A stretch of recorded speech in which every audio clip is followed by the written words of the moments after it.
Velkomin aftur í föstudagsþáttinn. Við erum komin með innanhúsfólk í sófann. Velkomin Rakel og Karl Eskil. Takk fyrir það. Takk. Ég var að frétta þetta alveg skemmtilegt og ég vil að alheimur fá að vita. Þið þekkist frá fornu fari að þú komst í starfskynningu hérna. Já. Viltu aðeins segja okkur frá því? Það er nefnilega þannig að ég var nú ekki að kynnast honum Karli í fyrsta skipti þegar ég byrjaði N4. Nei. Ég sem sagt, þegar ég var í menntaskólanum, þá dauðlangaði mig til þess að verða fjölmiðlakona. Veistu eitthvað af hverju þið langaði það strax þá? Nei, Hvað var það ég sem veit ekki alveg hvað það var. Mér fannst, ég hafði rosalega mikinn áhuga á því sjálf að fylgjast með. Bara fréttum og málefnum og...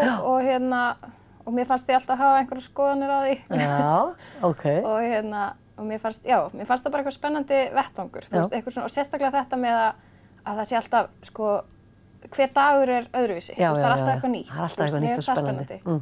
En svo ég segi frá því að þá sem sagt ákvað ég að fara í starfskynningu í 4. bekk í menntaskólanum. Eru starfskynningar ennþá, var þetta eitthvað sem tíðkaðist? Sko þetta var í tengslum við lífsleikni áfanga, vil ég segja. Já. Og það var alltaf að fara í svona ferðir söður, sko, til þess að fara í starfskynningar, en ég komst ekki í slíkt. Af því að ég hef svo mikið fótbolta alltaf. Þannig að ég þurfti sjálf að redda mér og ég hafði bara samband við RÚV og spurði hvort ég mætti kíkja í heimsókn. Og þetta byrjaði þannig að ég mætti hana og Björn Þorláksson tók mig svona í smá, labbaði og sýndi mér og svo átti ég að fá að lesa einhverjar svona útvarpstilkynningar.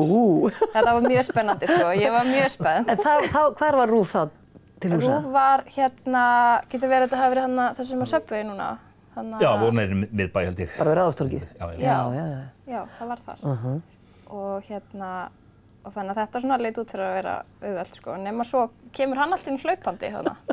Bara mjög æstur eiginlega. Já, fréttamaðurinn sjálfur. Já, fréttamaðurinn sjálfur. Þá átti hann sem sagt að drífa sig út á Dalvík í einhverja æsifrétt. Og bara, ert þú í starfskynningu? Eitthvað, já. Og hann eitthvað, komdu með. Eitthvað, ok, og bara svona henti frá mér tilkynningunum í útvarpið og rauk hvað eftir. Og þú kannski getur aðeins sagt frá því hvað við vorum að fara að gera. Hvaða æsifrétt var þetta? Þetta var skítamál. Þetta var skítamál nefnilega. Það var sem sagt verið þetta var mikið deilumál í Dalvíkurbyggð. Það var að vera sameina grunnskóla og sem sagt þau hérna í Svarfaðardal, Húsabakkaskóli. Íbúarnir þar voru ekki ánægðir og tilkynntu það seinni part dags eitthvað að þau ætlaði bara mætin á Dalvík með skítadreifaran og setja skít á planið fyrir framan kirkjuna. Bara mótmæla, alvöru mótmæli. Og við á staðinn. Það var mjög spennandi, sko. Og hvað, náðuð þið að taka þetta allt upp? Náðuð þið að festa þetta á filmu? Já, það ekki. Jú, hann man ekki. Hann man þetta ekki? Nei. Ég man miklu meira eftir þessu, ég var stjörnur í augunum, sko. En það var þú tókst viðtöl við einhverja og ég fekk að halda á loðna gæjanum sem tekur þetta allt upp og þetta var mjög spennandi. Og þú talar örugglega við einhvern bæjarstjóra eða eitthvað slíkt. Og svo þeir enduðu nú með því að dömpa skít. Já, bara fyrir framan kirkjuna. Þannig að þetta var örugglega alveg hasarfrétt, sko. Og svo þurfti að drífa sig aftur og vinna fréttin og senda hana suður? Já, það var þá, sko, í þá daga að fara heim og vinna hana og senda hana suður og þá var sko bandbreiddin miklu minni og það tók töluvuna tíma að senda fréttina suður. Já, þetta var ekki bara ítt á send og dúf. Þetta var sko ekki þannig og þú fyrst að fylgjast með þessu. Já, ég fekk að fylgjast með því. Ég reyndar viðurkenni að ég man bara mjög óljóst eftir því. Ég var bara í einhverju hálfgerðu sjokki eftir þetta allt. Það var lent í þessari æsifrétta. Betur fyrir hafði þetta, sko, þú veist, góð áhrif. Þú veist, ég var alveg bara, þetta ætla ég sko að gera, sko. En ég afvegaleiddist nú eitthvað. Ég fór semst að læra grafíska hönnun. Já, hvað átti það að þýða? Ég veit ekki.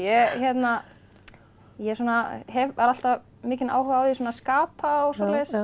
Og það einhvern veginn hafði yfirhöndina. En kemur það ekki rosa vel, hendar það ekki rosa vel í svona sjónvarpsmiðl, sjónrænt, grafíska hönnun? Já, hendar það Rakel mjög vel og sem þá að byrja núna líka í sjónvarpinu að það sem einkennir hana sem grafískan hönnuð að hún hefur einstakt lag á því að gera tiltölulega flókna hluti einfalda í grafíkinni. Og það það nákvæmlega sama eins og oft í fjölmiðlum.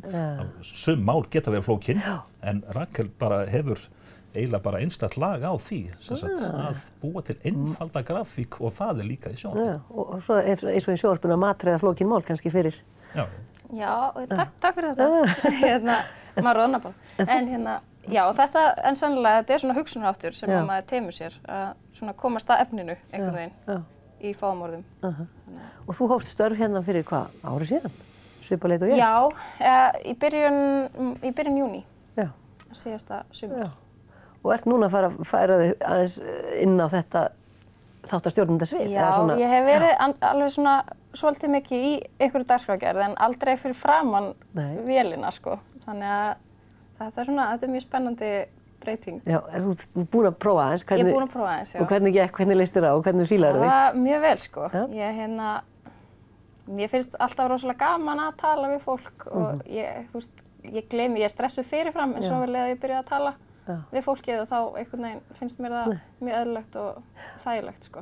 Frábært. Ertu með eitthvað svona góð ráð að lokum fyrir nýjan þáttastjórnanda Karl?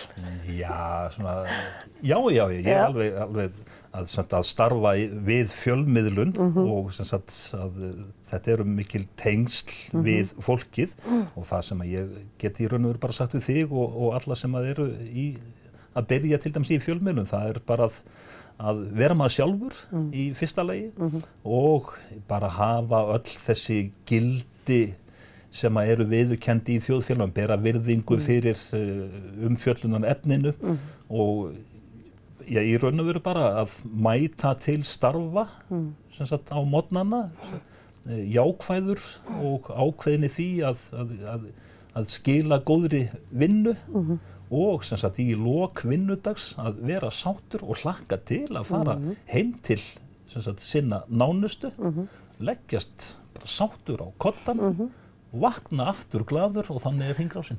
Ertu að lýsa venjulegum degi í þínu lífi? Þetta í raun og veru bara svona á lífið að vera, maður getur bara verið bara sáttur við sjálfan sig og einmitt að skila af sér sjónvarpsinnslagi. Þá svo mikilvægt að geta bara lagst sáttur á koddann og verið glaður með sitt og Rakel mun gera það. En hvað ert þú búin að vera lengi í bransanum? Á 3. áratug, töluvert á 3. áratug. Þannig að þó að maður muni geti skítamáli. Það finnst mér bara ekkert skrítið. Og þetta jafn gaman, alltaf? Eða þetta þreytast nokkuð? Það eru breytingar í þessu náttúrulega. Alltaf eitthvað að breytast? Já, þetta alltaf að breytast en maður kemst yfir ákveðin hjalla. Cirka eftir hvað mörg ár? 5 ár eða eitthvað svoleiðis. En ég ákvað í raun og veru að gera það mínu lífsævi starfi og það vegna þess væntanlega ég hef áhuga á þessu en þetta hætt að vera rosalega gaman og stuð og fjör þegar maður búinn að fara í gegnum ýmislegt en þetta ævistarfi, ég hef gaman að því og einmitt það sem að gaman að það að fá að vinna með nýju fólki eins og Rakel sem að klár, ung stelpa og þá bara hlakka ég til að fara í vinnuna á morgnana og reyni að sofna sáttur á kvöldin við Guð og menn. Þetta eru frábær lokaorð. Kærar þakkir fyrir að koma í þáttinn og gangi ykkur vel í ykkar störfum. Takk sömuleiðis.